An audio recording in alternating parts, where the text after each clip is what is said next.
Direktorat Reserse Narkoba Polda Sumatera Selatan memusnahkan 7,7 kg sabu-sabu dan 183 butir pil ekstasi. Pemusnahan dilakukan dengan melarutkan narkoba tersebut ke dalam air deterjen, kemudian diblender dan dibuang ke saluran air.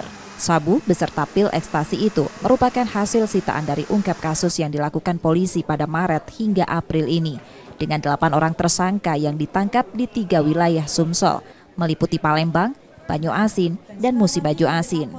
Polisi menerangkan, narkoba itu berasal dari kota Medan dan Pekanbaru yang rencananya akan diedarkan di Palembang.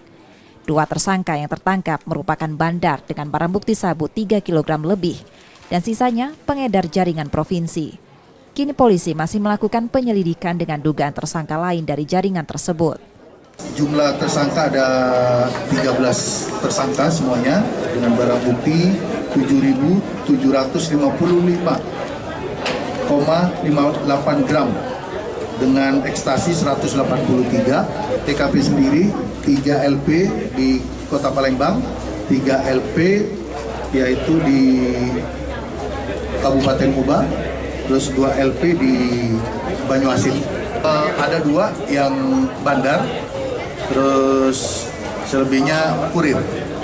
8 tersangka kini masih diperiksa dan ditahan di Polda Sumsel untuk proses hukumnya. Mereka terancam hukuman mati atau penjara seumur hidup. Reski Oktora, Muklas Diferensial, Kompas TV, Palembang, Sumatera Selatan.